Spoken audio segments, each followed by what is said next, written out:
Gum ഗണപതയേ നമഃ.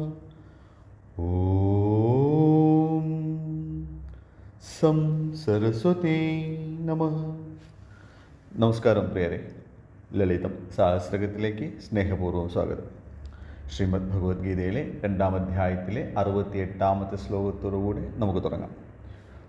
ഓം ശ്രീകൃഷ്ണ പരമാത്മനേ നമഃ.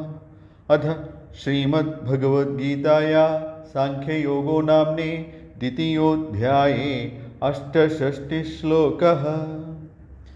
തസ്മാദ്യസ്യ മഹാബാഹോ നിഗൃഹീതാനി സർവശഃ ഇന്ദ്രിയാണി ഇന്ദ്രിയാർത്ഥേഭ്യഃ തസ്യ പ്രജ്ഞാ പ്രതിഷ്ഠിത.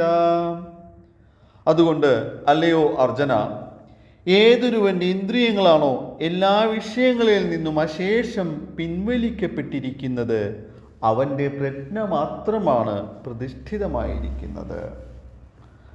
നാമത്തിലേക്ക് പോകാം. നാമം 510. മധുപ്രീത. മധുവാൽ പ്രീതയാകുന്ന ശക്തിയെ മധുപ്രീത എന്ന് വിശേഷിപ്പിക്കുന്നു. മധു എന്നാൽ തേൻ എന്നുള്ള അർത്ഥം നമുക്കൊക്കെ അറിയുന്നതാണ് അല്ലേ. അതുകൂടാതെ വസന്തം, മദ്യം, മധുരം, വെള്ളം, പാല്, രമണീയമായത് എന്നീ അർത്ഥങ്ങളൊക്കെ ഉണ്ട് കേട്ടോ. മധുവാൽ പ്രീതപ്പെടുന്നത്, മധുവിൽ പ്രീതിപ്പെടുന്നത്, മധുവിന് പ്രീതിയുള്ളത്, ഇങ്ങനെയൊക്കെ അർത്ഥവ്യാഖ്യാനങ്ങളെ കൊണ്ടുപോകാം. ആർക്കാണ് മധുരം പ്രിയമല്ലാത്തത് അല്ലേ? നമ്മുടെ മേധസ്സിന് ഒഴിച്ചുകൂടാനാവാത്ത ഒരു ഘടകമാണ് മധുരം. ഗുഡാന്ന പ്രീത മനസ്സയിൽ ശർക്കര ചേർത്ത അന്നമായിരുന്നു പറഞ്ഞിരുന്നത് അല്ലേ. അന്നം മാംസത്തെയാണ് പുഷ്ടിപ്പെടുത്തുന്നത്. മധുരം മൊത്തം ശരീരത്തെയും മനസ്സിനെയും പുഷ്ടിപ്പെടുത്തുന്നുണ്ട്. പക്ഷേ അത് അളവിൽ കൂടാതെ ശ്രദ്ധിക്കണം എന്ന് മാത്രം. കൂടാതെ മധു എന്ന പദം ഭൗതിക വസ്തുക്കളെ മാത്രമല്ല ദ്യോതിപ്പിക്കുന്നത്. ബൃഹദാരണ്യകോപനിഷത്തിലെ 2-ാം അധ്യായത്തിൽ 5-ാം ബ്രാഹ്മണം കൂടെ ശ്രദ്ധിക്കാം. അപ്പോൾ അതിന് കുറച്ചുകൂടെ വ്യക്തതയുണ്ടാവും. ഇയം പൃഥിവീ സർവേഷാം ഭൂതാനാം മധു അസ്യേ പൃഥിവ്യൈ സർവാണി ഭൂതാനി മധു യശ്ചായമസ്യാം പൃഥിവ്യാം തേജോമയ അമൃതമയഃ പുരുഷോ യശ്ചാമധ്യാത്മം ശരീരസ്തേജോമയോ അമൃതമയഃ പുരുഷോ അയമേവ സ യോ അയം ആത്മേദമ അമൃതമിദം ബ്രഹ്മേദം സർവം യോ അയം ആത്മേദം അമൃതമിദം ബ്രഹ്മദം സർവം. ഈ ഭൂമി എല്ലാ ഭൂതങ്ങളുടെയും മധുവാണ്. ഭൂമിയിലാകട്ടെ സർവഭൂതങ്ങളും മധുവാണ്. അങ്ങനെയുള്ള ഭൂമിയിൽ തേജോമയനും അമൃതമയനുമായിട്ടുള്ള ചൈതന്യം ഏതൊന്നാകുന്നുവോ അത് എല്ലാ ഭൂതങ്ങളുടെയും മധുവാകാതെ തരമില്ല. ആത്മാവ് എന്ന് പറയുന്നത് ആ ചൈതന്യം തന്നെയാണ്. അതുതന്നെയാണ് ബ്രഹ്മവും ബ്രഹ്മജ്ഞാനവും.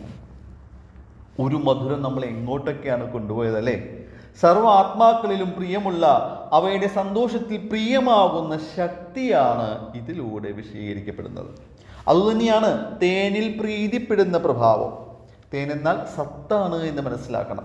എല്ലാത്തിൻ്റെയും സത്തിൽ പ്രിയമുള്ള ഭാവമാണ് നമ്മുടെ പരാശക്തി. ആ സത്തിനെ സേവിക്കാനാണ് ശക്തി തത്പരയായിട്ടിരിക്കുന്നതും എന്നുകൂടെ ഓർക്കണം. ഭൗതികതയിലൂടെ നോക്കുമ്പോഴോ മധുരതരമായ പെരുമാറ്റത്തിൽ പ്രീതയാകുന്ന പ്രഭാവം, അതാണ് നമ്മുടെ ദേവി. ഏതൊരു വ്യക്തിയും ആ പെരുമാറ്റം തന്നോടുണ്ടാവണം എന്ന് ആഗ്രഹിക്കുന്നുണ്ട്. താൻ തിരിച്ചു കൊടുക്കുന്നില്ല എങ്കിൽ പോലും അല്ലേ, നമുക്കെന്തെങ്കിലും മധുരമായിട്ട് തന്നെ കിട്ടണമെന്ന് നമ്മൾ ചിന്തിക്കുന്നുണ്ട്. പിന്നെയുള്ള വ്യാഖ്യാനം സന്തോഷത്താൽ വസന്തത്തെ ഉളവാക്കുന്നവൾ എന്നാണ്. അപ്പോൾ മേദിനിയായ ഭൂമിയെ തന്നെ വിഭാവനം ചെയ്യാം. ഭൂമിയുടെ ആനന്ദമാണ് വസന്തകാലം. കവിഭാവനയിലൂടെ ഓരോരോ കാലങ്ങളെയും ഭൂമിയുടെ ഓരോരോ വികാരങ്ങളുടെ പ്രതിഫലനമായിട്ട് സങ്കല്പിച്ചിട്ടുണ്ട്. അത് ദേവീനെ ശക്തിയിലാക്കി അധിഷ്ഠിതപ്പെടുത്തുമ്പോൾ എന്നും വസന്തം പ്രിയമായിട്ടുള്ളവളും പോകുന്നയിടത്തെല്ലാം വസന്തം വിരിയിക്കുന്നവളുമാണ് ശക്തി. ചില മനുഷ്യരും അങ്ങനെ തന്നെയാണ് അല്ലേ. തങ്ങളുടെ സാന്നിധ്യത്താൽ ആ കുടുംബത്തിലും ചുറ്റുപാടിലും അവർ വസന്തം വിരിയിക്കുന്നുണ്ട്. നാം അവിടെ അവസാനിപ്പിക്കാം. നാമത്തിലെ ചിന്ത മധുരമായിരിക്കണം. എല്ലാത്തിലും കിട്ടുന്ന മധുരം ഭക്ഷണപദാർത്ഥം മാത്രമല്ല. അങ്ങനെയുള്ള മധുരത്തിൻ്റെ മാഹാത്മ്യം അറിഞ്ഞുകൊണ്ടായിരിക്കണം നാമത്തിന് സുഗന്ധം ഉണ്ടാകുന്നത്. നമസ്കാര ശബ്ദം ഓം മധുപ്രീതായേ നമഃ. നന്ദി, നമസ്കാരം. സർവം ജഗദംബാർപ്പണമസ്തു.